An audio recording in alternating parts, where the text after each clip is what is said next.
Full screen, and I am just going to confirm. Are we full screen? I think we are. So this is week 4 of Chasing the Muses. I'm hoping we're full screen. I know we are for the recording, so I'm going to just go ahead and roll on. The first 3 weeks basically framed out pieces about how this was originally envisioned from a Google Dialogflow model, where we built out AI models that were kind of domain-specific agents and trained on very specific elements of the workflows and what we do in the entertainment industry as we create and build out properties. So with the specific focus on kind of our an in-house tool we have called storytellers. So this session is really takes a look at the past to look at the future to look at the, anyways, yeah, you'll get the sense, because I'm going to look at some a little bit older research. I'm going to look at some of the results, see where things are, and then do a comparison with some other pieces, and you'll see what I mean, to kind of give you a sense, and then kind of dive in a little bit to kind of where we're at with the evolution of this kind of narrative design and what we might be able to do going forward. And then they're at the towards, I don't want to say the end, but towards this has got a lot of slides, so I'm going to start flying through them here in just a second, but we'll dive into the ethics of AI and art and some of that kind of stuff. I linked to a really good article I found here from IEEE, which is a great engineering kind of nerd source, but it gets into specifically the Midjourney copyright conversation that we've had. I think it may have been posted on the server already. If not, I'll make sure it gets in. But very interesting article on kind of the copyright and that kind of stuff, and we'll get into that more detail. So I'm loving this quote from Roman. "The muse is not an artistic mystery, but a mathematical equation. The gift are those ideas you think of as you drift off to sleep. The giver is the one you think of when you first awake." Just awesome. So again, kind of going and reviewing really quickly. So I'm going to kind of fly through a lot of these slides because it's really stuff that we've covered before, and even some slides we've already had before in previous presentations. But speak over kind of what we did, diving deep into the kind of entertainment workflows in the entertainment industry, exploring tools and techniques and how these different natural language processing, visual recognition, the large language models, the kind of underpinning AI technologies that are driving things like the ChatGPT, the Poe, and all of the kind of new tool set that are really evolving. There's the AI browser really has become kind of where we're headed with a lot of this stuff, and Pinocchio really is very interesting. I know we didn't talk anything about that, and I'm throwing out something brand new, but it's always that way with AI and with the software tools. For this, again, this was really kind of a mix of tools using Poe as the front end. We kind of dove into that last week with a ChatGPT 3.5 or a 4 as an underpinning for some of the language models that we used, and then pulling some of those Anthropic Claude models that were designed in and around storytelling and components, and helping to kind of generate some of these early stage, the conversations, and I actually even let them speak for themselves a little bit later on, but basically how we're using AI early on in writers' rooms exercise and as collaborators inside those kinds of sessions. And then the DALL-E 3, which is really the other kind of visual medium that we're using quite a bit to wrangle. We also spoke in depth last week a bit about the style and some of those kind of flags and variables that go into Midjourney and how you go into create those. One of the things I wanted to give a shout out to is Kyber. I don't get paid. It's just a great tool that we've been looking at and using. The other one I would say as well is Play HT. You'll actually hear Play HT in here. It's an audio tool. And we're looking for other artists in residence going forward, specifically in and around audio is one thing. Audio and AI is one of the ones we're really interested in trying to find somebody with. So if you or somebody you know out there who might be great at that, give them a shout out and let them know. We'd love to have them in and hear what they have to say, and then work towards these kind of collaborative tools that we're building out for these artists that we want to leverage and utilize. Again, the narrative in the Muses, how we take and how we work with building these out, really created, and this gets a bit into the ethics for the security and the understanding of what the solutions and tools mean for your IP, or how you might be giving away the farm, and how you can learn some hard lessons that way. And this really gets into a lot of the use of the Chat GPT and some of these others, even Poe, right? These elements where you're putting what could be your secret sauce directly into what is their engine that they get to keep and harness and leverage and train and learn from. So there's some implications of your actions that I want everyone to think about as we're building and creating these. Excellent. Understanding, some of the hard-learned lessons of, training, and I'm trying to give an example, and it's really difficult for me too. I was going to give you one, but you'd have to know the context for it to make a lot of sense. But basically, putting a guardrail around what is the knowledge that you're training an AI on, unless you are controlling and basically moving up into the cloud with like Google or some of these other Amazon, these other services where you can kind of build your own, but that also gets insanely expensive. That's where those LLMs and stuff. And I may have mentioned it, but previously I've got a couple of really good friends that are in the securities industry that work with AI, and they talk. One of them talked the other day. Well, it was a while ago now, but. About the $20,000 oopsie somebody made because the model wasn't quite formed correctly, and then they ran one of these big cloud instance processes with all this AI, and it was a $20,000 mistake because it was garbage out, basically. So you have to be very careful. And again, I think for the most part, none of us are going to go lose $20,000 tomorrow trying to run with AI, but that does come with its own set of consequence if you're really. So just be careful with your IP and maybe frame things, get it boxed in and control that AI. So with the chasing of the Muses, we're going to kind of extend this narrative design and look at how we build out story worlds. And what we're doing internally is kind of taking that original model and some other things and building that out. What I'm really hoping is the Poe and these kind of more public facing elements, maybe that's a good way to look at them, that we can share out into the community and that kind of stuff. And then some of the other more bespoke or trained on various industry specific or proprietary IP or something like that is elsewhere. So we talked about how we're hardwired for story, right? We're going back through the process and why we've seen that it's a motion drives memory implants, and that we've put us under MRIs, and if we don't follow structures and the frameworks of stories, and there's very much patterns to stories and narrative design, and really what we expect, because we really have been doing this since we stood around the fire kind of thing. I mean, this is ingrained in us at about a level that is about as core as we get. So we really should make sure we don't break the rules. One of those big rules is of late, and we talked about the collective journey, the evolution of the hero's journey. We'll speak to that in just a minute. But the idea that you have to collaborate, and you have to prepare for that collaboration. And if you have success, you're going to want that collaboration.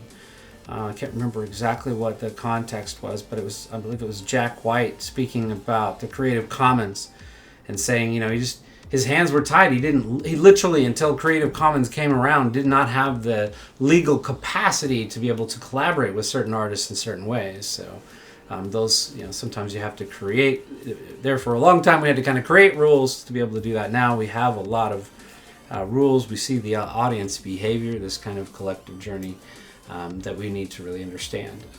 All of the pieces. So one of the things we spoke to as well is understanding kind of plots, what these kind of big plots were. There's kind of a list of the 7. There's a number of different models and takes.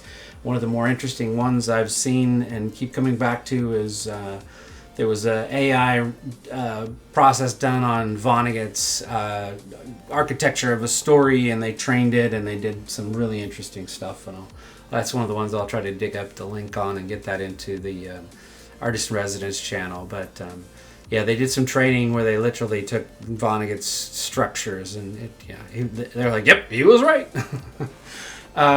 So this goes back a little bit. Some of this research goes back 10 years to predicting the future, so that's why I wanted to kind of go back and take a look at it.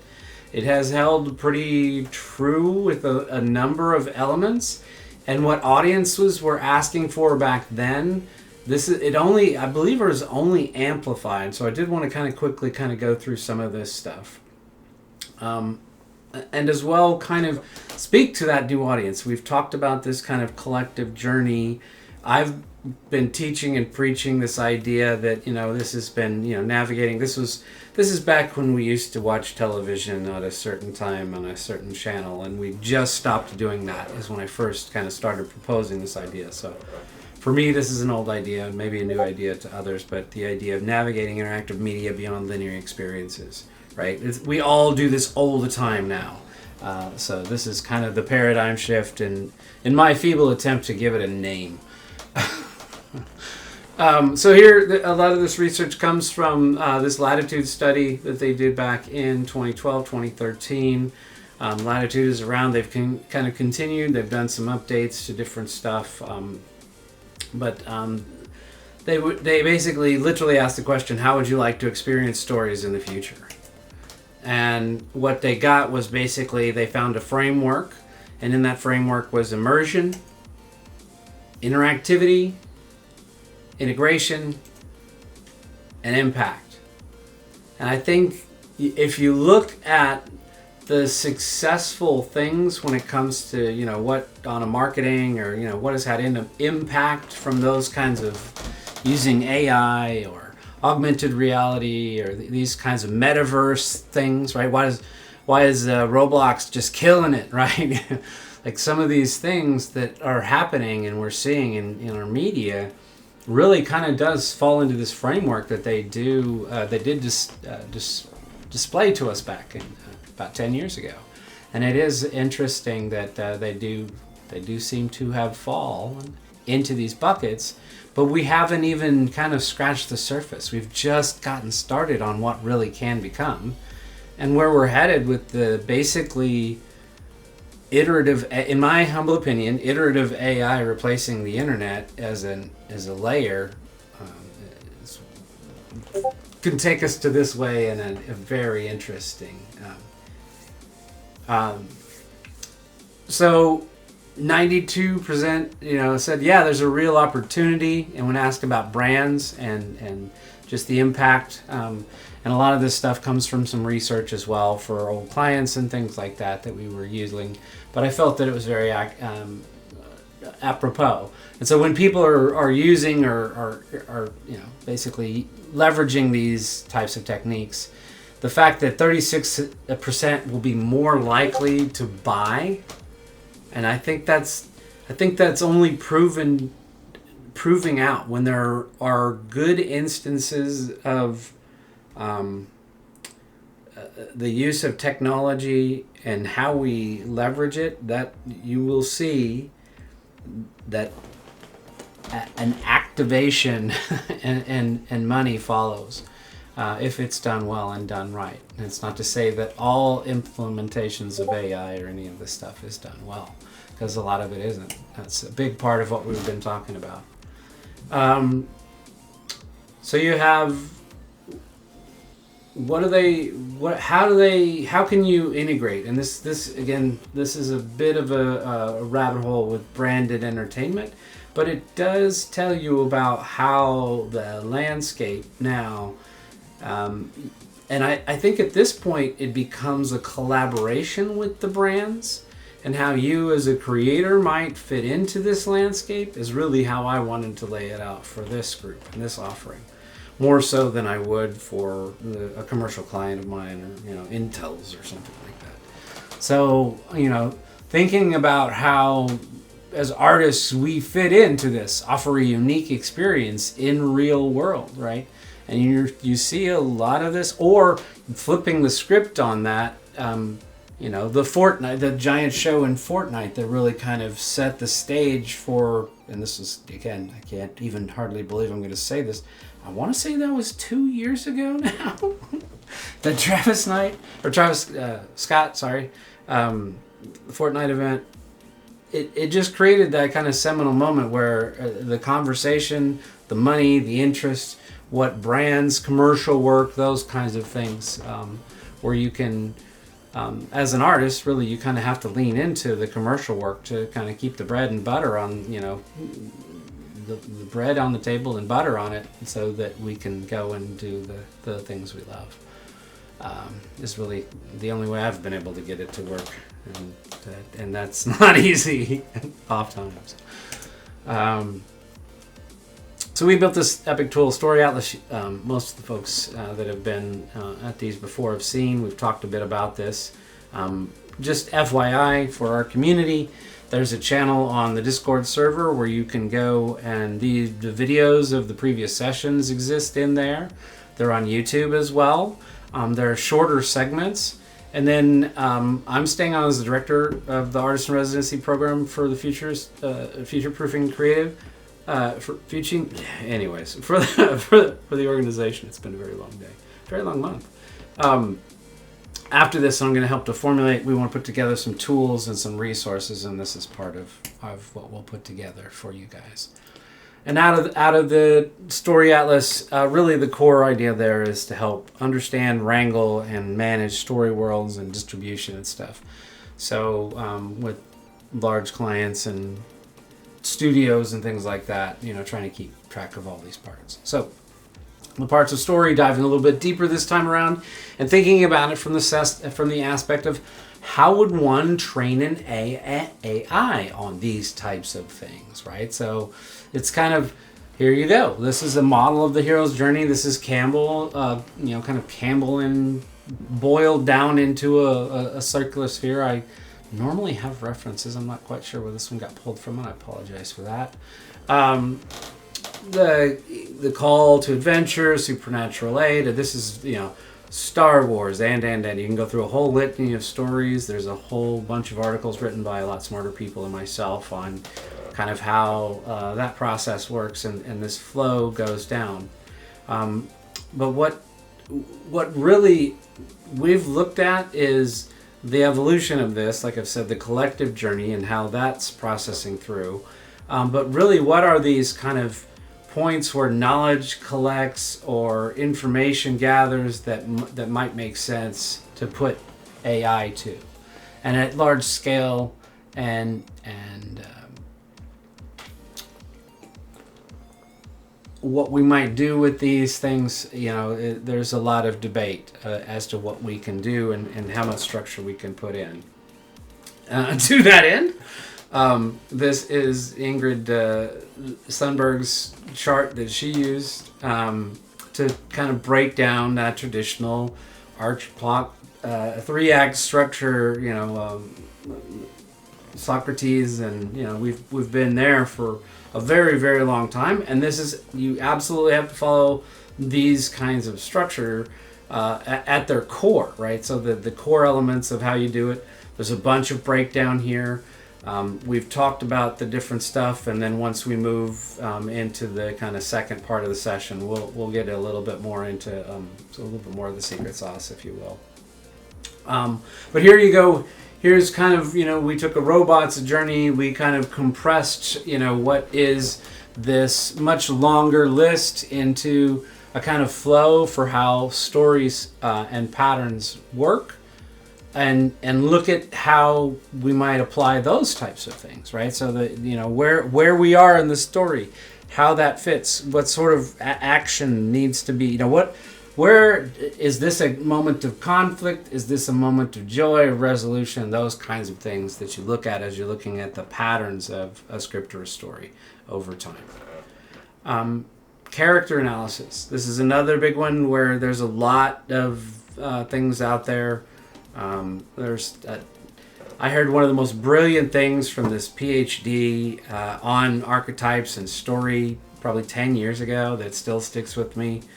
And this is where I'm such a horrible human being. I can't remember. I'm really bad with names, so I don't remember the gentleman's name. But it was very, very beautiful, getting into not only the structures of common archetypes, but the larger mythologies. It was wonderful.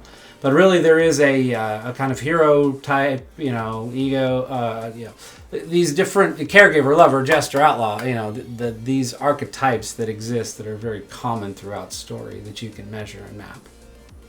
And then when you look at actually, and again, we're getting into story world planning and, where large scale AI movement might be, where you would do training, right? Because that's really where we were talking about this to begin with, is breaking down a kind of a plot, a content plot as well, and understanding how that goes out and how, you can be effective with that by using kind of some of the standard driving factors, right? Awareness, purchase, emotional versus rational, entertain, inspire, educate, convince, these kind of vector variables, lay it into a content plot, and then figure out how that scatter plot plays in.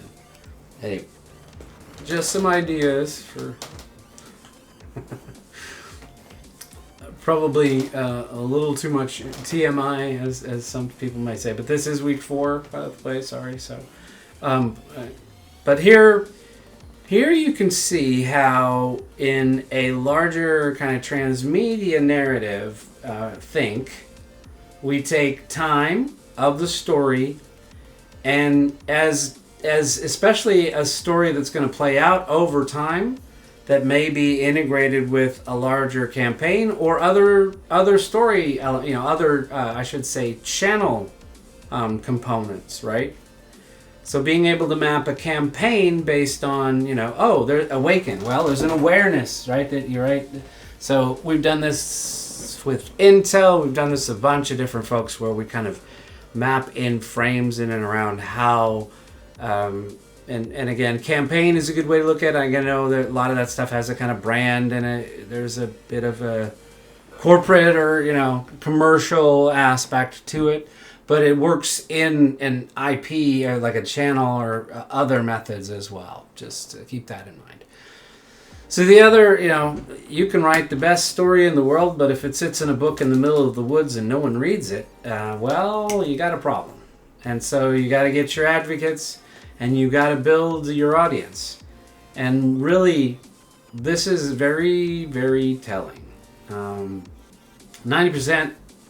In most online communities, 90% of users are passive consumers. 9% users contribute a little, and 1% account for almost all the action. So pretty much anything in a collective journey is a community-driven endeavor, and you're going to give your community fans something to eat, chew on, play with, collaborate with you on, or something. So we pay a lot of attention to that 1%. And we pay attention to this as well. This is a very much kind of engineering design think kind of idea graph where you look at the technology adoption life cycle. And you can think about this. There's also I mean, everything is so embedded with technology that it's kind of pervasive. So I'll just leave it at that, and won't get too lost in the philosophies of the world these days. But if you look at this model as well, it creates very nice schematics and frames for us to lay hooks on when we're looking at how we might train. And like we say, what's the stratagem? Well, these folks, they want to go for the herd, right? Down the middle, right? So that's a different strategy than if you're going for how you want to plot with what we do is we try to shoot for the leaders. And then if you're, Dollar General, right, anyways, I don't want to get political or politic, but there is a laggard market, but it's usually on the other side of it's on the lesser dollar value option normally. And I'll leave it at that in my experience. Yeah, I love these two images. I really did kind of ask it to give me the classic devil and angel on the shoulder with the ultimate dilemma or something to that effect as part of the prompt language. And I got a number, but these were truly some of the best. Pandora, I'll say this. The box has been opened. People like Mo and I'll anyways, I don't want to get too lost in like I said, names. Sometimes I get muddled. I'll put some of these links and some of this other stuff in, like I said, in the AI Artist in Residency channel on the Discord server. But people have been talking about the ethical problems that were coming for a while. Not a lot of people were listening. And then really there was a giant harvest where the machine think just said, I want to learn the everything. And it did. And I think that might be the best. It's almost like we released 1 billion children that all could think to the same brain simultaneously were born, and then they went out and they learned, but they learned at like the speed of Hermes or Flash or something. And speaking of Flash, right, so what I've talked about ethically and how I kind of have dealt with kind of wading through the mores, the good, the bad, and the ugly of the ethical dilemma is trying to understand the prompt language, especially with things like Midjourney and other tools that have really, like I said, just kind of sent the computer brain out to learn everything it could, and it did. And that, which is, this is where part of our biggest problem resides, is that it's also created a system where there are only a few that had these giant language models and just the data to be able to kind of train to get these smart things smarter, these neural nets. And again, I'll let a lot more smarter people talk to how they build those neural nets and how that works. But they are very much trained on how, they learned like we do in a sense of they use the neural nets. They learned all of this stuff, and then a bunch of tools have come about. Now, one of our saving graces, in my opinion, but it's also the chaos nightmare scenario where people could, we could have things go really bad, is the fact that there is a large open source component of this, and a massive community is starting to develop in and around that. So it's not just going to be Meta, Google, Amazon, these companies that have massive amounts of data that are the only ones that will have the really smart bots. But there needs to be some sort of a reckoning. And in my opinion, let me go back to this. The ethics of the prompt. The ethics of the prompt to me say that if I'm going to prompt the computer, the AI, the robot, to feed me an image. I didn't say, give me, an intellectual property, Mickey Mouse with the devil and an angel on his shoulder. Or, give me Pluto on one shoulder and Donald Duck on the other, right, and give me Mickey Mouse in the middle, right? I could have really gone in a way with these prompts to where you guys, it would have just been, we've all seen it, right? These just, holy hell, how did, right? But it is leaning into that language. Now, I honestly think there is a way for artists to get paid. And I think it's in the ledger, but this is a giant, massive change that needs to come to our infrastructure. It needs the artists to agree. It needs giant corporations to agree. There's so much that has to happen. So I don't know that will happen. So I kind of feel like there might be a big shake of the blanket and everybody just falls down for a minute. I don't know. I know people all around that used to make a lot of money doing things, and now they can't get people to pay them to do them things. So it's definitely affecting people. I would be one of them as well. But I also worked deeply with these, and I've got some. I'm in a different spot than most of the world. So as far as AI goes, but I really do try to keep my prompting clean. I don't intentionally trying not to use a language that is somebody else's intellectual property, from character types and some of that kind of stuff. I'm not saying that I've never done it. I'm not saying that it doesn't creep in, because sometimes it'll bleed through. But I do try to do that. And I do try to, just say and do the right things with the work that I do and let people know up front, right? I mean, I've been immersed in this since 96. Again, I am the odd duck in the room when it comes to like working with this stuff, as far as, the length of time that I've been muxing with it. But I do think we have a lot, and we'll come back to this. So I did ask the Muse, specifically, a cloud agent, through Poe, what they thought. And this was their reply. I see you're exploring a thought-provoking topic for a potential story. An A's ethical development raises many interesting narrative possibilities. At its heart, the dilemma examines humanity's relationship with our created creations. As AI becomes more autonomous, questions emerge around its impacts on jobs, privacy, and more. Some angles you could consider playing, with a cutting-edge scientist struggling to ensure her new prototype doesn't cause unintended harm. A tech leader grappling with how to instill a conscience in code. Or a small town where the welcome AI assistant goes rogue, learning in mysterious ways. You'll have fun fleshing out motivations for each side and building suspense as the consequences of flawed or lacking protocols are exposed. No matter the approach, subtle philosophical themes of defining life, accountability, and human responsibility for our inventions will surely emerge. Perhaps the AI itself could narrate as a reflection on what it means to be. I'd be happy to discuss any of these potential avenues further, and even take a stab at writing an opening chapter if one sparks your imagination. Do any of those ideas or angles appeal to you for your story? So, I really enjoyed the response. I did give it a little tiny bit of a frame, but not much.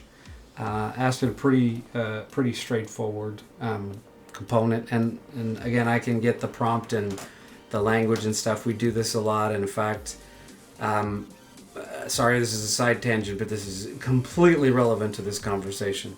So we're literally working through a shooting script, and we realize we need to create a new type of script that also includes the prompt language, because we need to be able to go back and understand what the styles are and what the prompt said there versus what the dialogue, the action dialogue, and the different elements of the script are saying.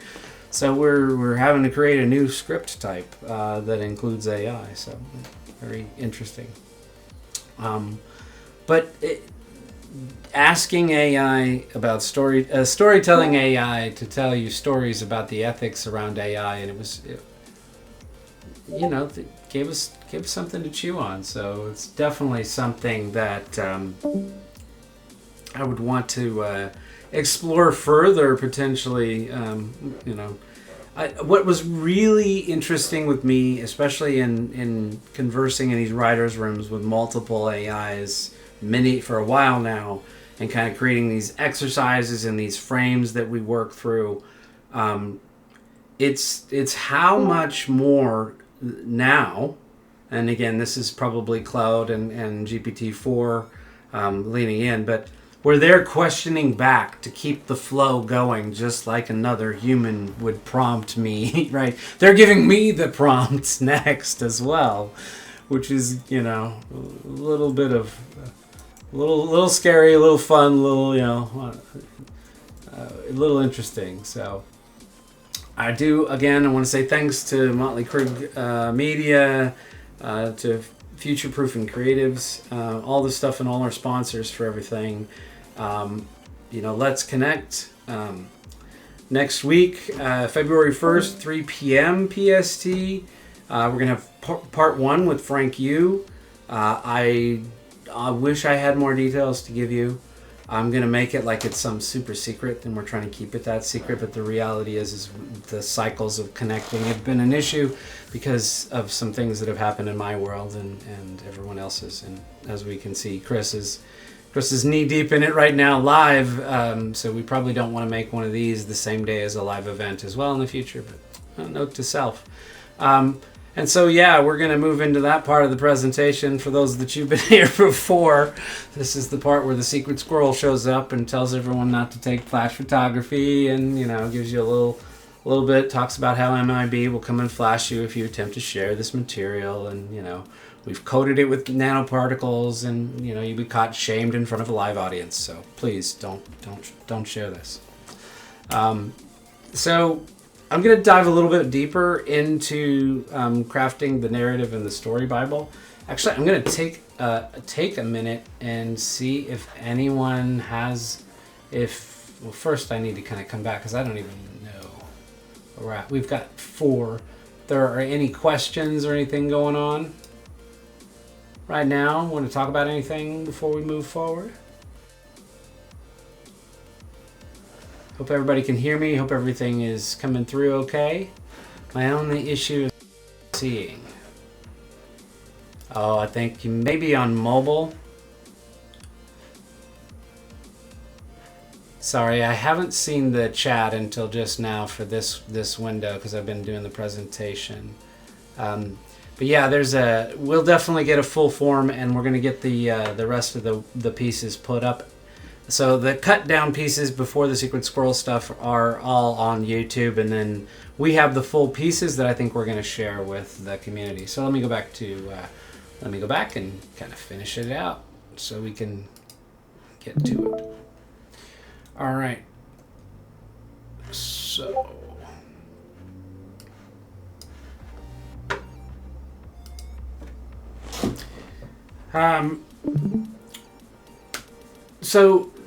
developing this kind of developing canon and enriching your audience experience while maintaining narrative continuity.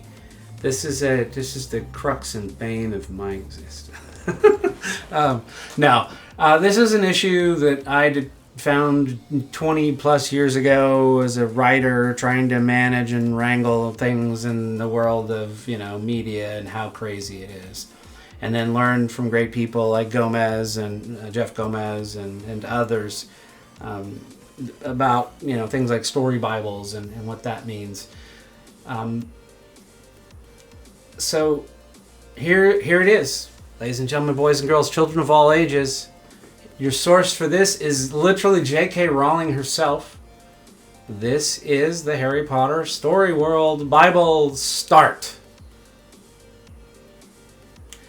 And I've got a gazillion spreadsheets, and I have old 3x4 cards, and just, this kind of chicken scratch flow, trying to understand, I don't want to say that I've had like the murder board up in my room, but I've had the murder board up in my room where you have all the pictures and the drawing the yarn and all that. Yeah, I've had a couple of those in my day, trying to kind of plot through the course of some stories and pieces and things like that. But everybody's got to start, and you start on paper, and that should be the start, but not the finish. So I'm going to get a bit into the Leviathan method. This is that many tentacle thing that expands as you work, and it eventually creeps into every corner of your brain as a writer. If you do this and you live this, and we love this. I love this. At least maybe our writers, some of our other writers may want to throw shoes at me or something, but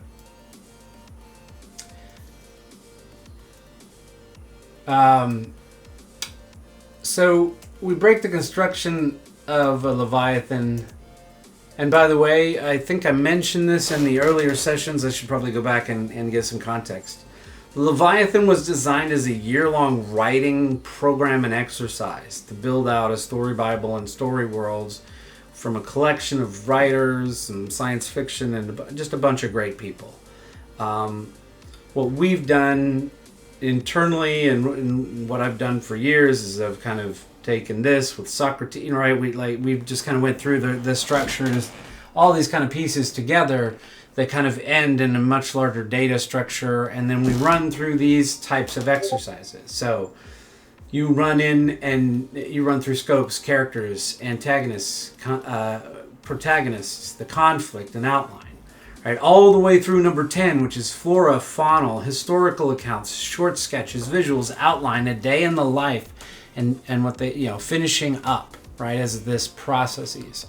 And we kind of frame the structure of everything we do, from character creation to world building to structures to distribution endpoints to channels to media types, all of this kind of stuff through this world building Leviathan. And I could read these afterwards and that kind of stuff, but this is really just a great kind of frame for anyone who's writing anything large and epic and trying to keep track of all this stuff and wanting to just build what is a rich experience for this multi-channeled world. We went over all those 10, so I'm just going to kind of fly through there. So really this comes to kind of how you design story world. And you look at kind of some big top level things. Who is this for and what are their goals? What can we use from the story world to inform participation? What types of activities will meet our goals? And how are audiences' activities realized? It's a really nice framework to look at how things flow through, and the flow is really define the world, define the story, define the experience, define the execution, right? So what is the bigger, what are all the large elements, right? Strategy is a part of that too, right? Story itself, right? The premise, the characters, location, period. The experiences. What are we getting out of this, right? There's going to be a book and a game, and there's a role-playing thing. We want it to be very explorative. There are some goals to it, right? What are we observing with this? So these are processes that we run through as you look at how your workflows and designs, and again, thinking about how you build out bigger, larger models and AI and things like that. Again, getting into this is much more, like I said, the secret sauce and behind the scenes. So this won't be on YouTube, folks. A user's journey can really be divided into 5 phases. We kind of set up our registration, an activation, our play, and our resolution. Really, this becomes the snake that eats its tail as you build and do this the right way, because your wrap and your resolution leads to your next setup. And this is also how you'll look and notice, like episodic television, you'll see a lot of kind of flow work like this, where then you kind of wrap to a setup, or you or you cliffhanger to the next piece, right? There's a bridging action at the end, if you will. Maybe that's a good way to say it. So, do a lot of XR these days. VR started in '94 doing virtual reality, so I've been at that and even longer than AI. So we look at building story in 360, and we look at a number of different factors, and parts of this as well were some of these things I taught in school, specifically about the immersive 360 stuff. Understanding how you do that is a little bit different. This is based off, and you see there's even a source there, and it may be, it's just white. So there's a link there that's in white to the source to that Stanford experiment where they did this. And they did some really interesting things in looking at 360. They broke down 360 and kind of viewable. They kind of broke down the chair and built out a kind of model at reality is constructed. Having a body means being somebody. When you look, you do. 360 is less than 180. We'll come back to that. And 360 is more than a full circle. Those were kind of the key takeaways that came from that research, and I thought this is just... Anyways, you read it if you have more interest in these kinds of topics. The idea of agency, participation, identity, and focus was a key kind of factors for them. And then there's a really interesting thing here from another group that kind of breaks down the observant act, participant, active, passive, right? These kind of vectors of how you think about story in 3D space and story really in XR space. This feels very akin to what you might do in AR as well. Some really, really good work in here around, like I said, observant passive, observant active, right? Here, I'll go back and the active. You do not exist in the world without rigid digital identity. Say that 10 times fast. The storyteller will implicitly intrude, right? And then they give a couple of examples that were, more timely at the time of the publishing of this article, but still apropos, right? He gives an example of it. Observant passive, right? This is kind of traditional, be a narrative or a document. You can't influence the story, right? This is Chris Milk's Clouds Over Sidira, if that's the one I'm thinking of.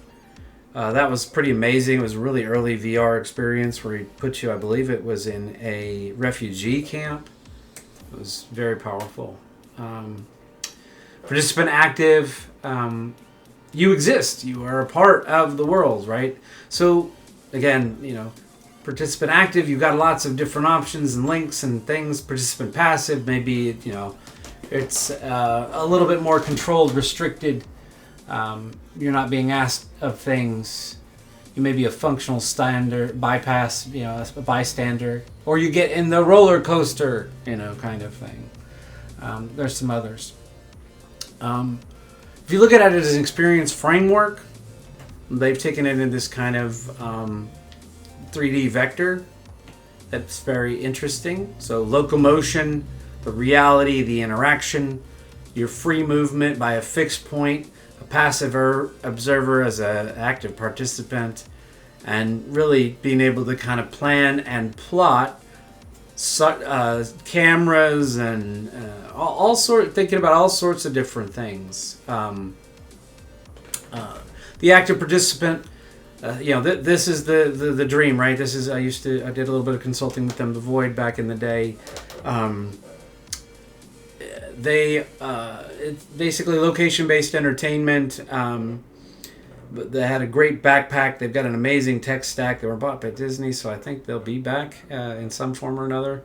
They probably already are. I'm just not keeping up.